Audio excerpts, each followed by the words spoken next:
Israeli forces have ended their most intense raid in the occupied West Bank since the Gaza war began.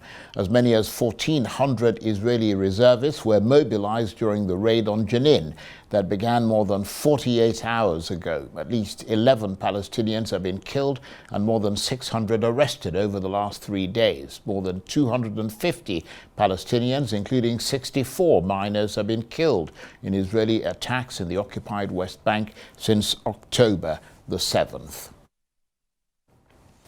Well, tension is growing on the Israel-Lebanon border. Israel's army says it bombed military infrastructure linked to Hezbollah near the southern Lebanese town of Ai-Taroun. The Lebanese armed group says it's also targeted Israeli sites. Hezbollah says one of its members was killed in fighting with Israeli forces. Tension on the border has flared since the latest conflict in Gaza started just over 2 months ago.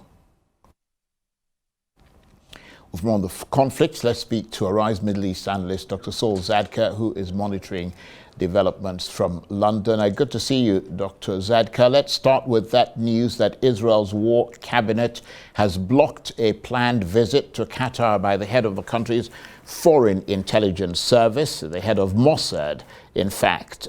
He'd wanted to travel to Qatar but was blocked by Mr. Netanyahu, and that's incurred the rage of the families of the hostages. What more can you tell us about that? Indeed, the families are absolutely furious with the government. They think that it is a sign that the Israeli government has no concern about the fate of the hostages in Gaza. The government thinks that if they keep applying pressure militarily on Hamas, it will increase the possibility that a deal would bear more fruits than it is now. Also, the government is not relying so much on Qatar following a conflict between the two governments in recent days. They are preferring an involvement of the Egyptian government and intelligence rather than having Qatar on board. However, they are trying to revive the negotiation, and they think that it may restart sometimes next week. They just want to buy a few more days in order to intensify the military pressure on Hamas, to the fury of the families. As you said there, we know that the families of the hostages are very angry indeed, but what do the polls tell us about public opinion in Israel? Is there still widespread support for this war and a determination that Israel complete its aim of eliminating Hamas? Not surprisingly, the public is still behind the government and the army in trying to use all military possibilities in order to create better conditions for the release of the hostages. So in a way, the public is deliberating between the deep blue sea and a hard place simply because they don't think that another exchange that will also trigger humanitarian pause would improve the situation for the hostages and for the military campaign, remembering that 2 weeks ago, the humanitarian pause helped Hamas much more than it helped the Israeli army. So we are talking about a rift between the Israeli government and the families. We are talking about a tension between the Israeli government and the American administration.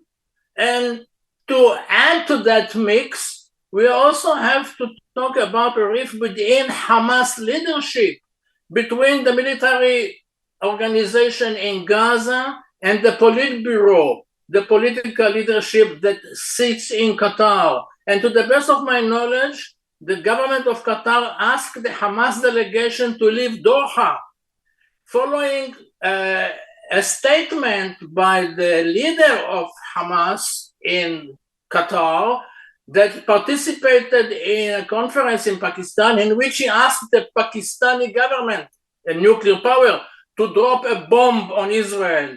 So Qatar wants to be seen as more moderate than before, and they are also under intense pressure by the Americans to get rid of Hamas leadership in Doha.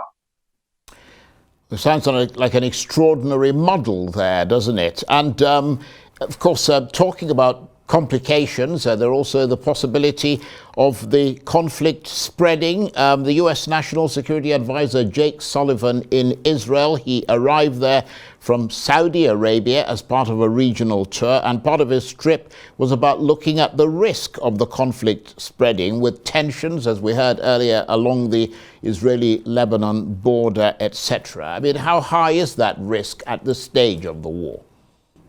It is quite tangible. And I can tell you that a few vessels and liners that their destination is Israel are not taking the risk anymore. They don't sail through Bab el-Mandab Straits to avoid the Houthis missiles, and they are sailing all the way around Africa to reach Israel from the Mediterranean.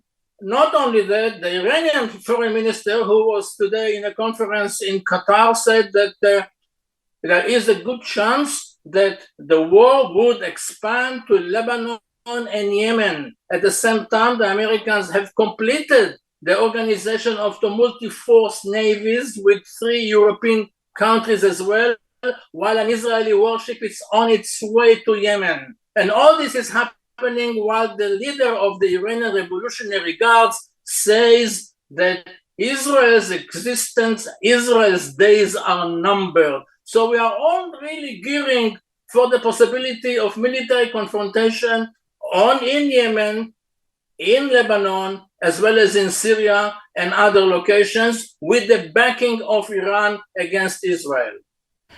And as you mentioned earlier, Dr. Zadka, serious disagreements between Israel and the US. I mean, it seems as if the US is the one doing all the giving in its relationship with Israel. The US, of course, Israel's closest ally, an ally that gives billions of dollars in military support and also acts as a diplomatic shield for Israel, especially at the UN, where this week we've seen overwhelming support at the General Assembly for a ceasefire.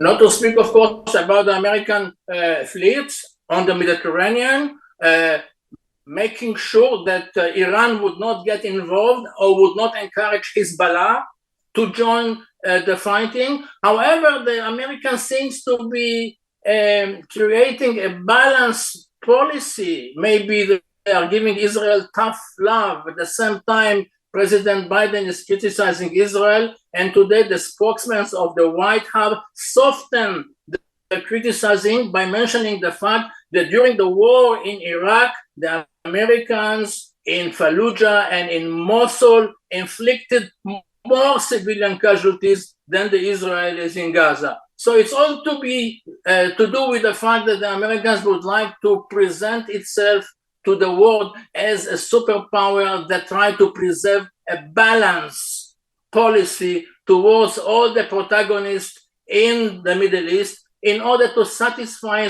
the Arab countries who are on one hand looking for the demise of Hamas, but at the same time, they are very critical of the almost unconditional support that the Americans are giving to Israel.